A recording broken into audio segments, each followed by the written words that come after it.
嗨，大家好。那天检测的 iX6770哦，然后客户呢，最终他的方案就是说，他要把整个外面的套件换掉，然后呢，墨水呢要换成那个抗 UV 的墨水。那我们就等于是说整个换掉，等于是重新直接改装了哈。那我们首先呢，我们就先把原本的套件拆掉，就不要了哈。原本的套件拆掉不要，就等于是会把原本的套件丢弃了。那我们就直接把它丢弃，断掉。然后呢，侧面这个有粘的地方呢，好，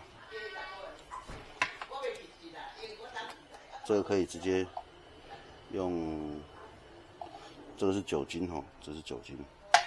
酒精呢，它会降温，哎呦，它可以呢让热熔胶温度急速下降哦，然后热熔胶就会失去粘性，然后这个就会比较容易拆下来，会无痕迹的拆下来。大的够多，这一般那个加油站买得到的酒精呢，我们就先把它盖子拆掉。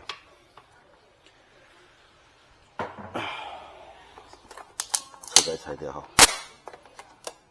好，这个不要了哈。然后剩下这个也是一样，试一下上一些酒精让它脱落。酒精就是冰冰凉凉的感觉啦，然后它会挥发。正常来讲，我们一般都是用针筒抽起来射，但是偷懒了，就没有用针筒。冰冰凉凉的哥哥，降完之后我们看到有没有？这是一个小诀窍哦，一堆的都来，所以才会说热熔胶呢很容易受到这些所谓的温度变化而脱落。假如说你是天气很冷，那热熔胶也会很容易脱落。这边有纸巾，先把它切起来，做个清洁。好，那接下来呢，我们就拿新的套件啊，它这个是750、751的连工套件750、751的连工套件，来套件。然后呢，把套件先放旁边。然后客人要求的是抗 UV 的乾隆的墨水，乾隆抗 UV 的墨水，彩色。这有一瓶黑，这有一瓶黑，2瓶黑了。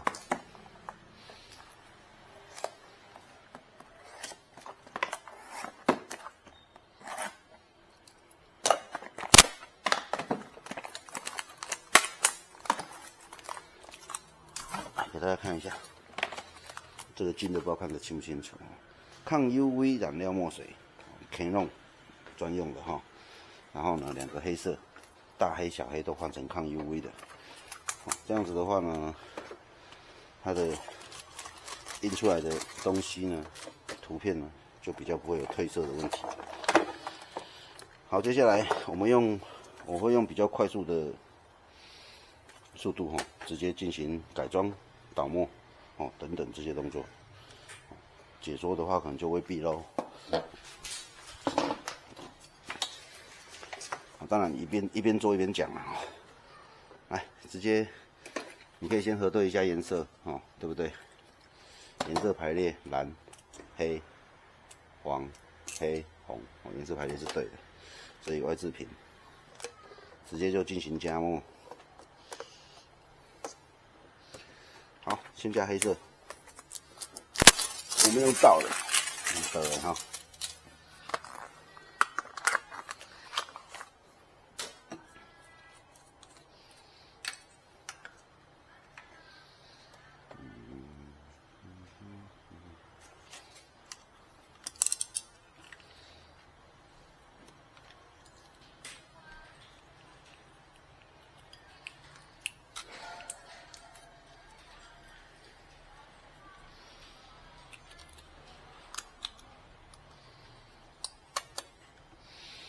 技术够好就用到的。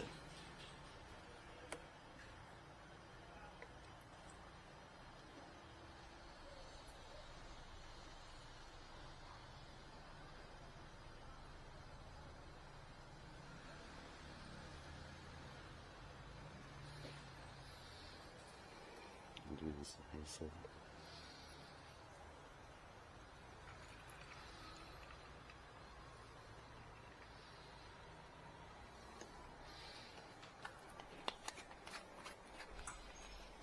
来第二瓶黑。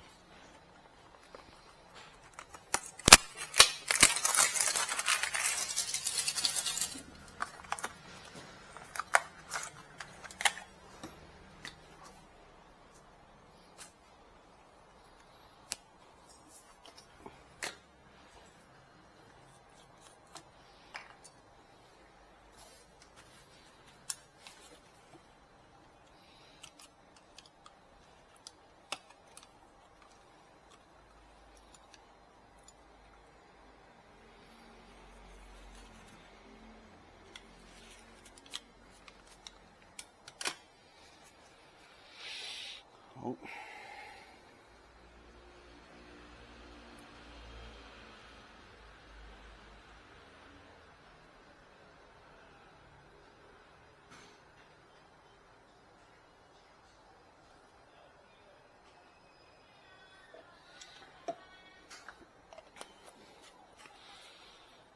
好，这先放旁边，然后呢，把这个瓶口的位置稍微擦拭一下，擦拭一下，然后把塞子塞回去。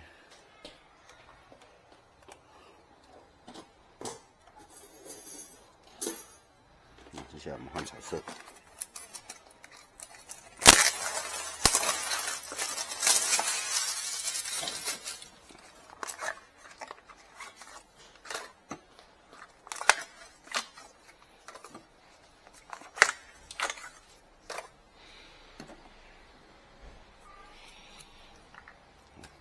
蓝色，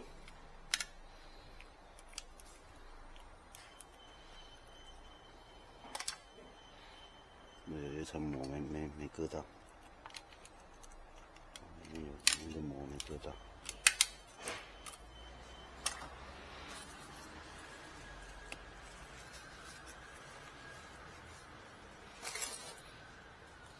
好，颜色在这里。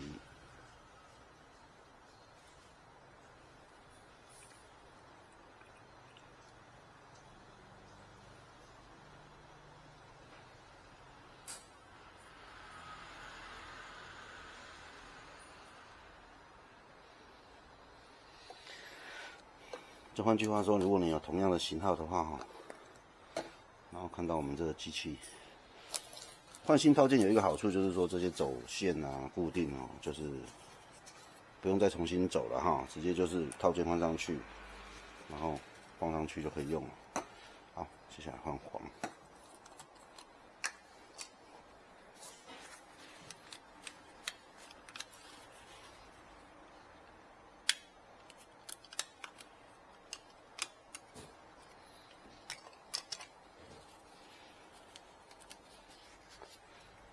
到黄色。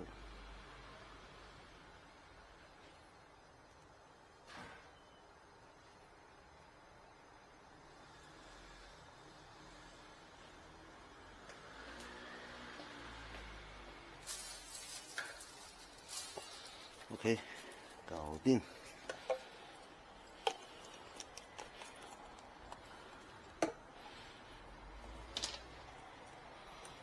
接下来是红色。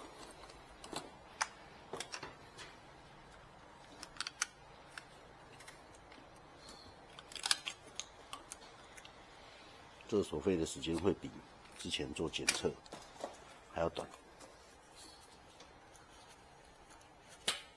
套件基本上都是加墨、倒墨、安装。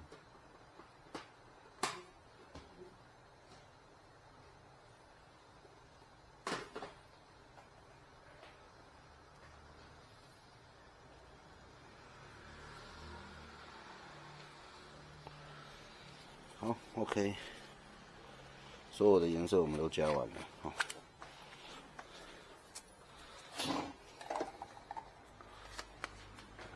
UV，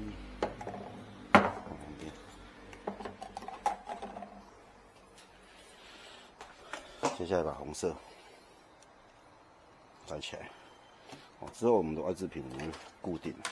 好，接下来是倒墨的部分，我们会用比较快速的方法，我们用吸盘抽。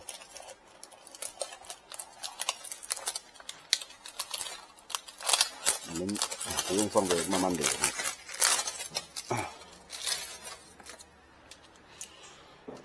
来套件拆掉之后呢，我看一下，来反过来呢，我们可以先从这个开始抽啦。这个一放开呢，基本上它就会流动了。这个是最边边的蓝色，那比较快的方法，用抽的最快。拿着，手顶着抽。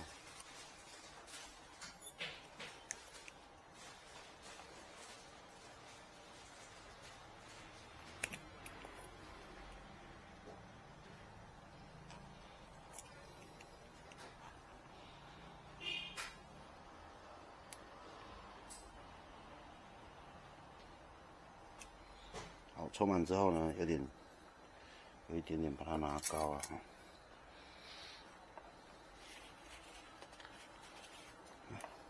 给大家抽更满一点。好，这样抽满了。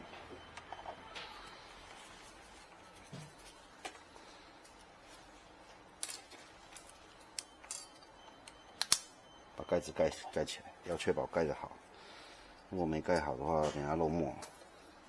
然后是大黑色，打开，这样抽。可以了。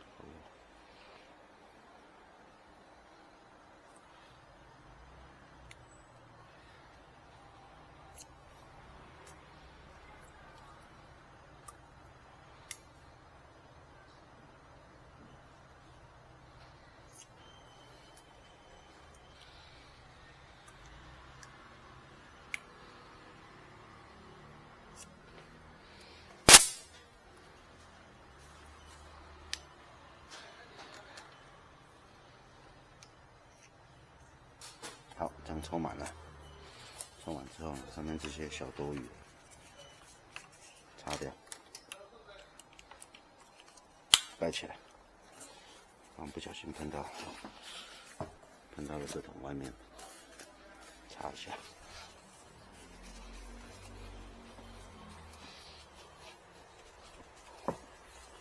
墨水如果家里面你像这样子有瓷砖的话，其实不用担心擦不掉。好，你不要时间不久的话，其实都是你甚至于沾点水啊，沾点水湿湿的纸巾，都可以直接这样子擦掉的。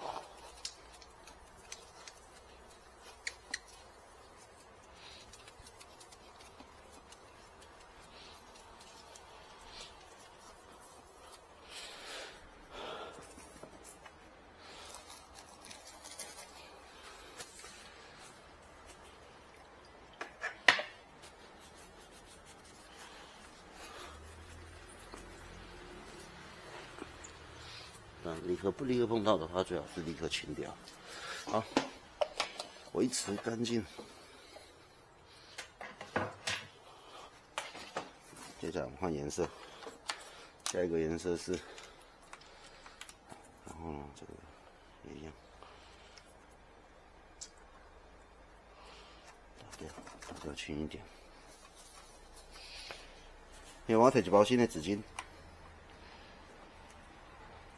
这样子，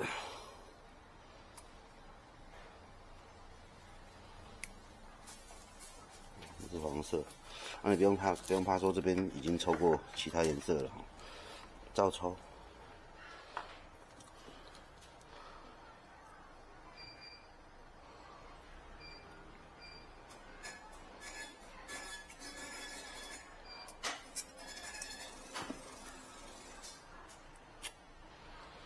这边有一点点沾到黑，没关系，基本上你这样吸下去，它颜色就会吸上来了哈。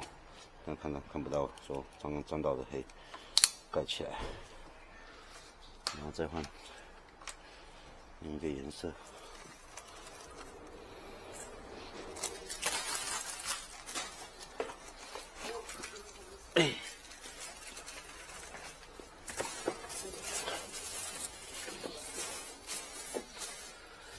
好，接下来继续抽墨。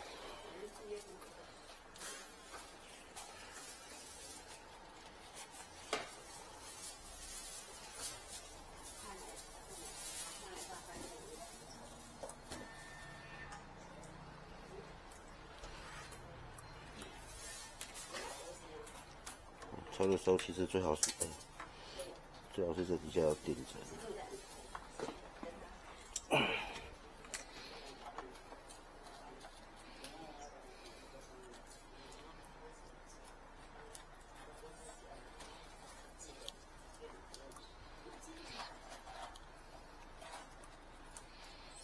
顶得好不漏气的话，基本上大概都抽1趟2趟就可以了。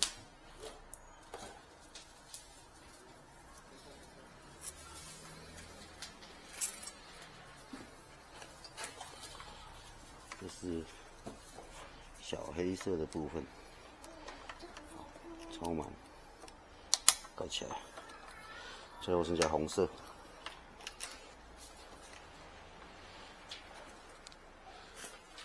但之前我们的影片也有教过说，可以让它自己慢慢的流满啊。但是我们工作基本上是不会这样子做的，不会等它流满的，我们都是会用抽的。时间就是金钱，这样比较省时间。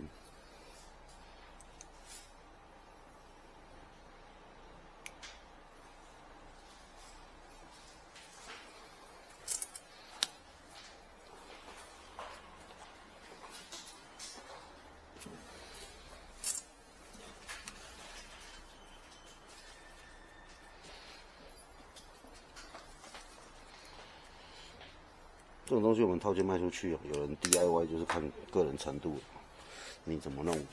卖套件的话也不会负责说，客户有没有装好啊，会不会装啊，这些我们都是不会理会的。我们就是如果你要买套件，那你本身就得要会安装啊，不会安装的话那就是没办法的。不是说像有的以前很早期的时候，我们会有遇到那个有客户就是说他来买套件。他的那个论点就是说，那你们卖我套件，你们是不是要负责教我怎么安装啊？这个想法是错的。以前我记得我跟客户讲，我就跟他讲说，你去买水管、水龙头、一些水电的材料，他也不会完完全全跟你讲说，你回去得要怎么安装。那这些配件的话呢，基本上就不需要用了。好，然后呢，我们就先来做开电动作它这个有做省电，所以就先自动关机了接下来我们要直接装套件，在装套件之前，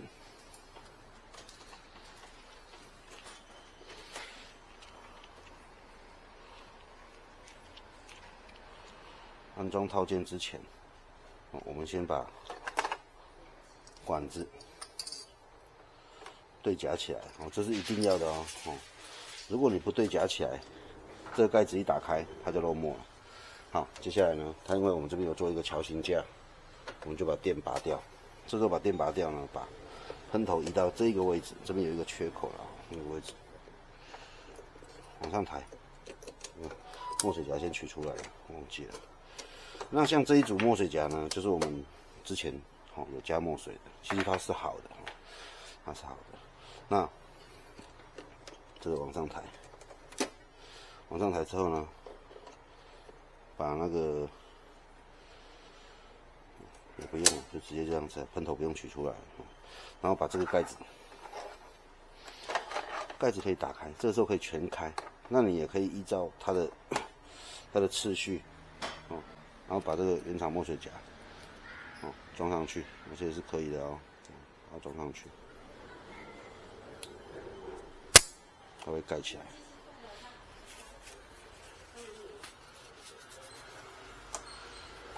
然后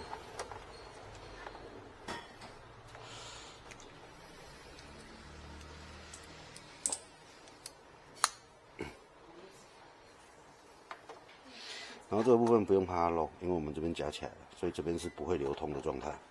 不会流通的状态的话，不用怕说打开之后它会漏，它绝对是饱满的状态哈。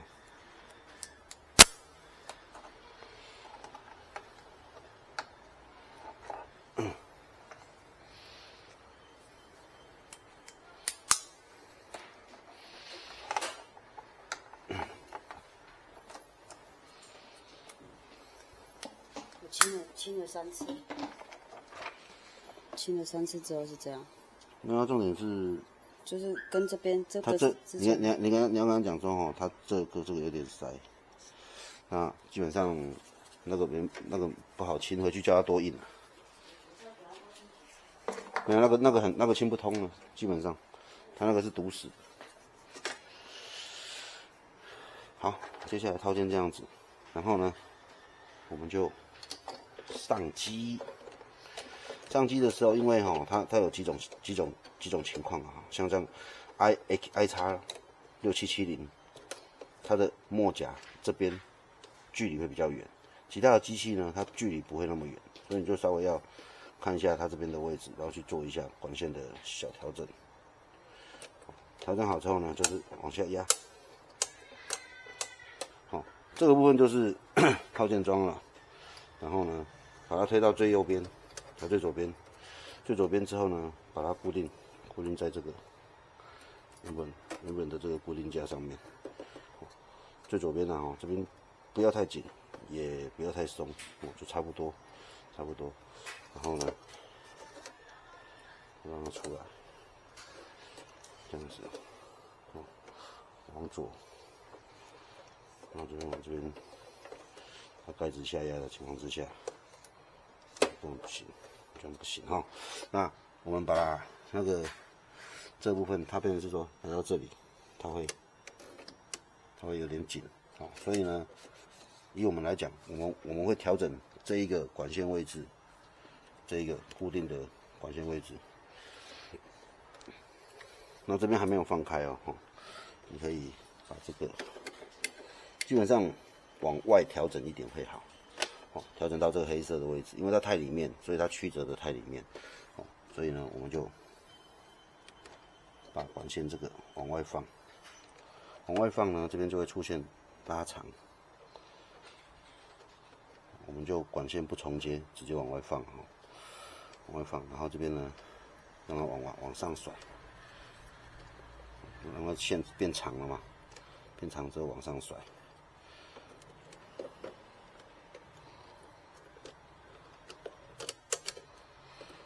然后呢，这个固定端，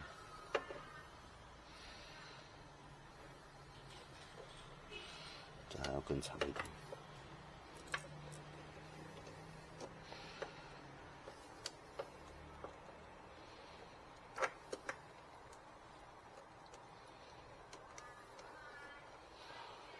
固定到黑色的这个位置来。这黑色位置当然是最好的位置啊，最佳的位置就是在这里。然后呢，这里因为红色的会太短，所以红色我们就这样子。那蓝色的呢，再甩过去一点，往上，就也是贴着甩啊，贴着这样甩，调整哈。那正常来讲，也可以不要这样子哈，这样子就可以了，因为它不会超出这个高度，这样子，就大概是我们需要的一个高度了哈，这样子就可以了过去，接下来再抓这条线的长度，你看它如果固定在黑色这边哈，有一个很大的差别，等一下跟大家讲一下。那你也可以在这个部分呢，你怕那个管线乱跑，你可以给它加一点点的热熔胶，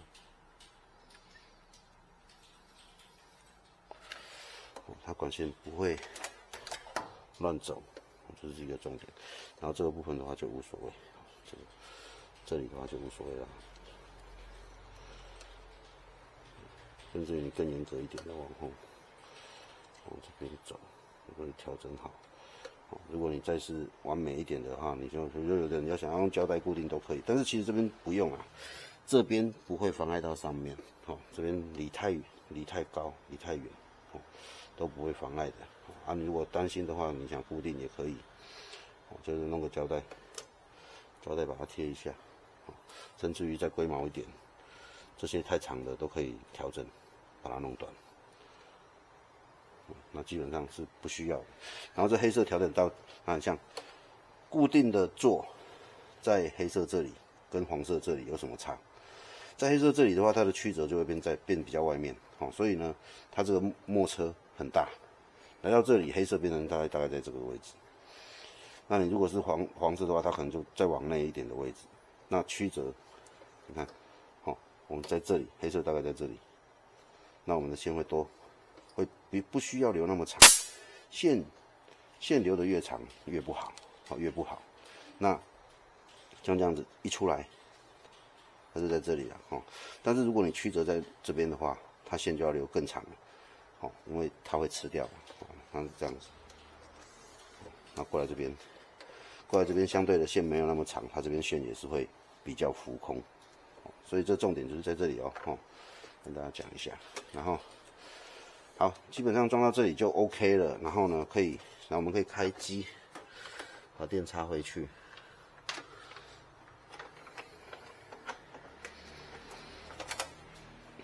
好，然后这边可以放开，这里可以放开。好，那我们就接电，然后接下来抓一下外面的管线，大概想要如何固定这样子。我们瓶子会粘我们帮客人粘在那个机器旁边了所以呢，我们这个部分的话，就是大概会抓这样子，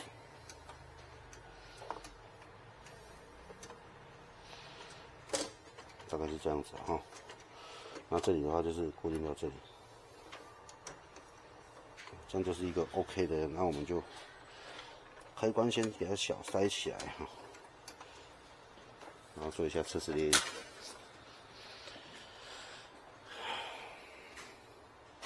那一样，它也会检测晶片正不正常。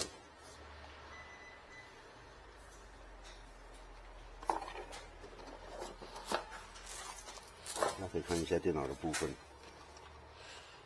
它现在待机正常了待机正常之后呢，你看一下印表机的状态，它会是像这样子的满墨，看到吗？它现在是显示满墨，为什么？套件跟晶片都是新的，它会是像这样子满墨的状态那用到那墨水没有的时候，就是按破解这样子。那测试列印一下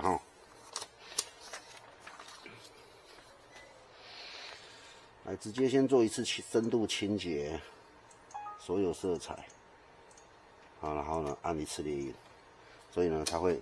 田龙跟 Epson 不一样 ，Epson 是你按清洁之后，你要等它动作完成才可以按喷嘴检查。那田龙的话，你是按深度清洁之后，可以直接再按一张喷嘴检查，它就会做2个工作，它的工作排列。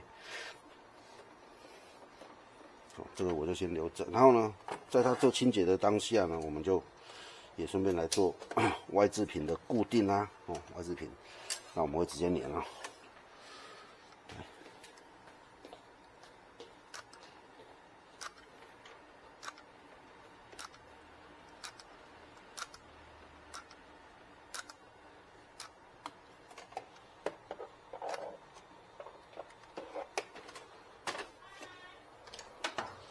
这样子，直接粘在机器旁边，这样子粘上去。然后顺便要跟客户说一下，因为我们的瓶子已经粘在机器上面了。假设说呢，因为这个机器要经过宅配，要运送当中，假设说那个宅配的人员，他可能就是箱子翻来翻去。就可能会造成这个所谓的半仓，墨水流过来流过去。假设说你收到机器的时候，你发现因为机器拿出来的时候颠倒，我们当然这个会塞着啦。拿出来的时候发现，这个半仓是小仓这边比较高，大仓比较低。那你要做一个动作，你得要把机器完全侧过来，因为它已经连在机器上面了，把机器完全侧过来，让这个瓶子变成在底下，然后让这个半仓的墨水流到大仓这边，侧过来，然后再把它放回去，放回去之后呢，变成像这样子，半仓比较低，这边比较高的时候，然后再把通气孔都打开，然后再把我们配给你的那个空气过滤器插上去。空气过滤器我插一下给大家看一下。空气过滤器其实它就是一个防尘的作用而已哈。空气过滤器就是防止一些灰尘跑进去，这个叫空气过滤器。然后它有一端粗一端细。我以前有看过客户他讲说，这个应该就是放进去松松的，然后就细的就这样插上去，这是不对的。其实是插上去是要紧的，像这样子粗的插下去，它是紧的，粗的插下去，细的在上面。那当然你如果反过来插也是可以啦，不是说不行，反正你插下去一定要是紧的，要不然你插下去如果是松的话，它就有缝隙啊，有缝隙空气还是进去啊。它最主要是这边有一个滤网，让空气过得去，然后那个不会跑灰尘什么东西的不会跑进去里面，最主要是这样子。那这边就固定好了。如果还要再做一个更加强固定的话，就是这边这边可以加一个C型扣，那我们也把它固定一下，比较好看，比较美观了哈。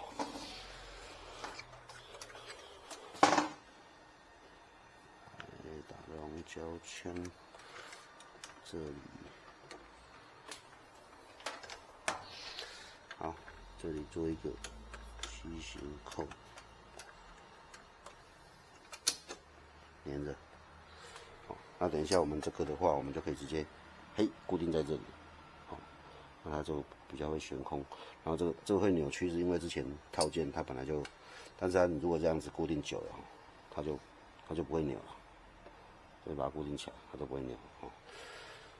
好，这样子它清洁当中，这样子就改装完毕了。墨水是抗 UV 的墨水。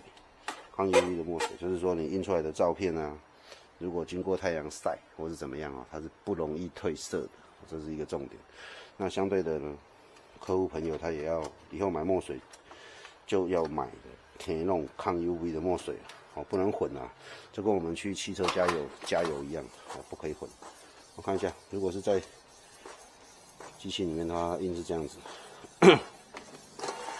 好，印出来。正常的，OK， 那我们可以关盖，这边有一个开关，盖子关起来的话是靠这个顶着的，就这样子。好，我们再印一张那个测试列印的图，印2张好了，印个美女跟那个。我们印这2张，然后选印表机，直接一般纸张就好了。然后我选高，我不选相片纸，一般纸张。然后呢，直接印啦，让大家看一下输出的效果。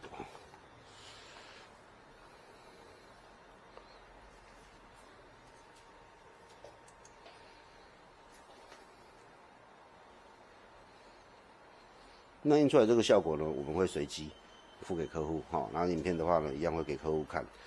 这个影片分为上下2集，上集就检测机器，下集就是做套件更换。这里就像我们讲的，固定起来，我们就这样固定起来，美观，美观。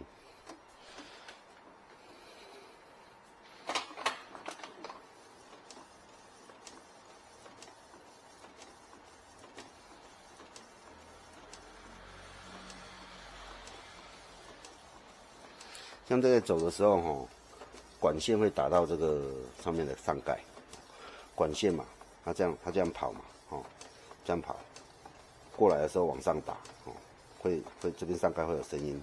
那有的客户会说，滴答滴答，有声音，我可以防止吗？当然是可以，但是我们不会帮客户去做这一个层面。如果你真的有这一部分觉得它声音滴答滴答这样子，觉得有点不喜欢，你去买那种黑色的那种泡棉还是泡棉那种买一块用双面胶把它粘在这个杯盖上面，那它就会变成是它打在泡棉上面它的声音就会变小，就只有这个方法，这个自己解决，这个我们不会帮客户去做这个动作的。任何店家基本上不会去做这个动作啦。好，来看一下第一张，这是第一张的烈焰效果然后呢，这个是抗 UV 的，这也就是说你用 UV 灯照它或是怎么样甚至于放在太阳底下晒，它都比较不容易褪色的。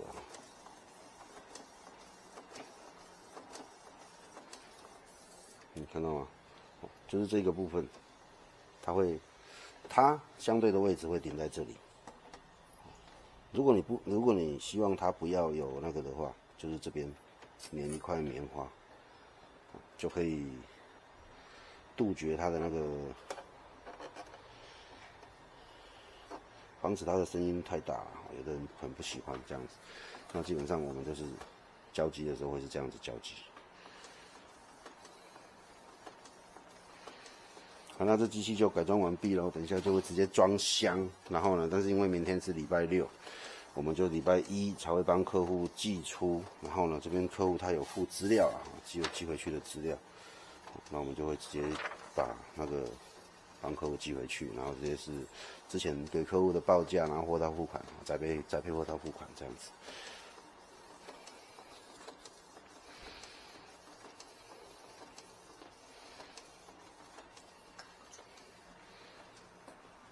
我唔知，以前呢，人家墨还去卖掉，我听下用。看一下美女，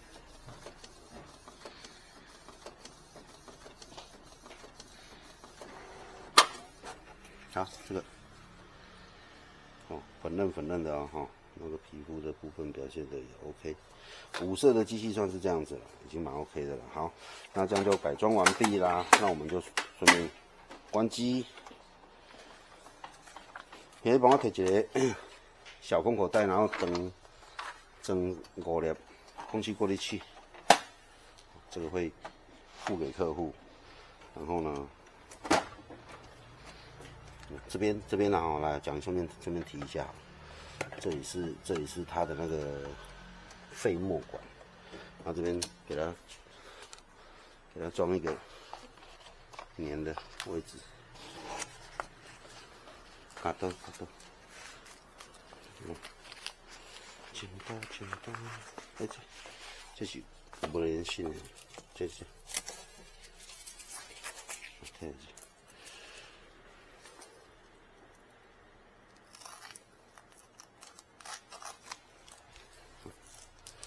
好，配墨瓶，先把接电脑的拔掉，电源拔掉，注意这是以前改装的时候，我们帮客人，以前已经接过的飞墨瓶啊。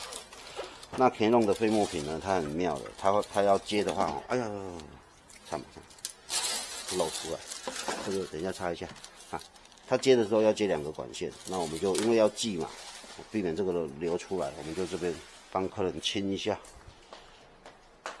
帮他洗一下。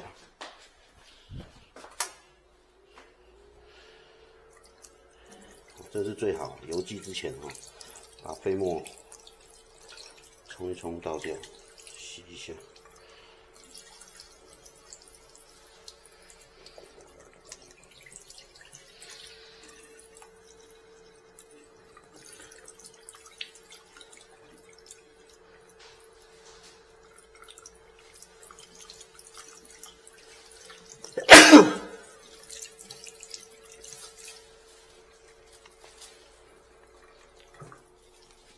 好，大概是如此然后把飞沫瓶，但是有没有发现它这个其实是透明的，但是它为什么会有一点黑的感觉呢？那原因是因为它之前的墨水里面有颜料，那颜料呢它会薄薄的附着在上面，所以这个透明瓶看起来就有点像透明黑。那，那一张在这里那这个魔鬼毡的钩面，我们把它固定在，就在这里好了，这一个外置品的这个位置。好，那外置品的话，如果要做个加强也可以。好，我们在侧面这里交接缝的地方，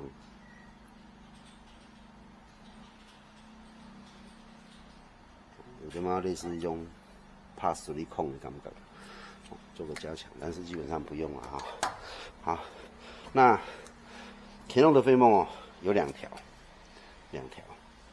就是外接出来的时候也会有2条。那我们做的是活动式的，客户他可以自己拔插。啊，这个当然就是直接热熔胶留在这里啊，好，悬空也没关系，然后这边就插下去，另外一端也插下去。好，不过讲真的啦，其中田龙的飞沫不多，其实严格来讲是不用特别说去接这个飞沫品的。那当我们做清洁的时候，飞沫2条会往这边跑。哦，那为什么田龙的飞沫是2条呢？因为它清洁的时候呢，它有分一左一右，一个黑色一个彩色，一黑一彩2个帮谱，那一个黑色一个彩色，但是不管怎么样混起来都会变成灰色。好，那我们就把这个外置品的部分呢，我们把它塞起来。我们用钳子塞会比较紧一点，避免它运送途中脱落。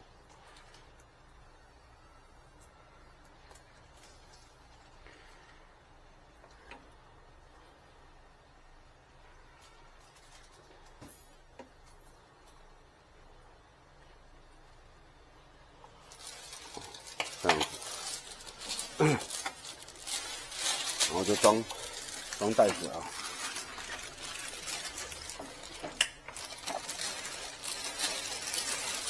这边先这个也蛮厉害的，它是这个2015年买的机器呢，它现在那个包袋子啊、盒子都留着了。机器也很新啊。蛮厉害的。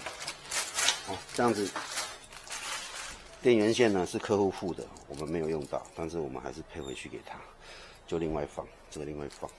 这一包呢，我们把它连着这个小一起放，好像放。好，这里的话就连起来，固定起来。接下来呢，放机器里面啊，放这个箱子里面。它齿面向上的在那边，好，你帮我这样子放。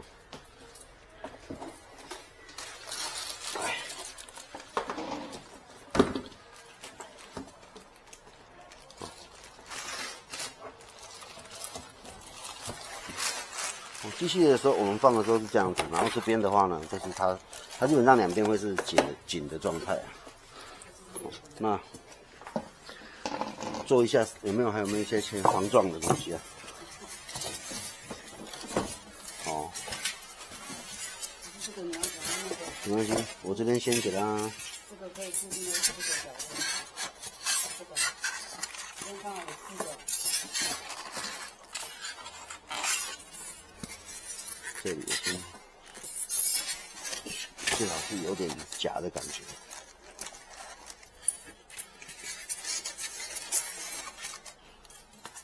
这个这样子就好了。哈哈，这样子。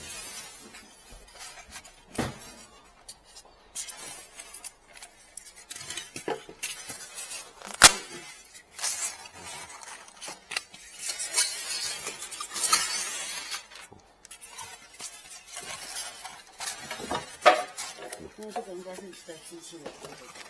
就放进去了。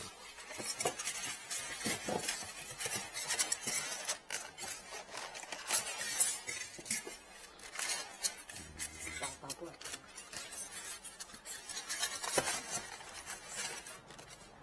这样太高了，太高，少一块好了，这块拿走，就这样子，这样子就够了，这样子就够了。太高。这个太凸，太凸了，太凸就不行。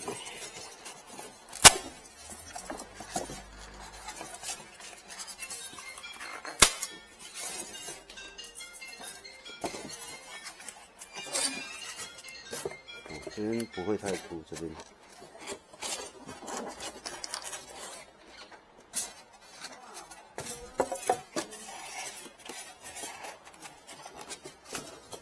好，这样子，这是机器的侧面，然后就这样子，稍微，这样机器在里面就比较不会晃了。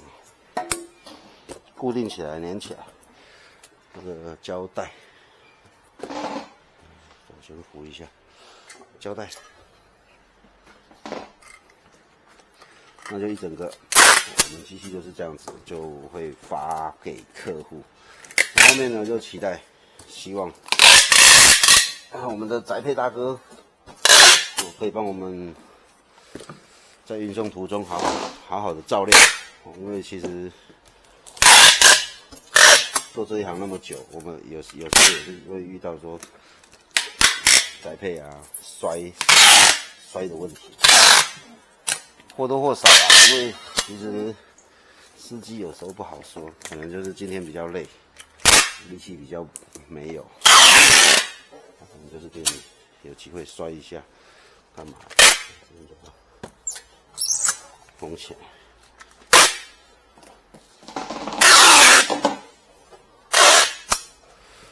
那机器寄出去的时候呢，就跟我们最早期，你看哦，其实蛮猛的。这一台机器，这一台机器，2015年，2015年，这是客户买的。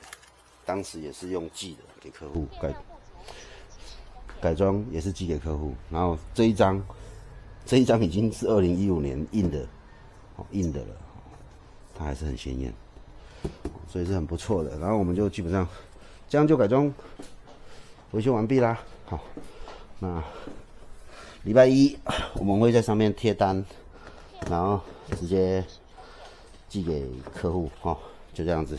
好，那影片就到这里，感谢大家了，拜拜。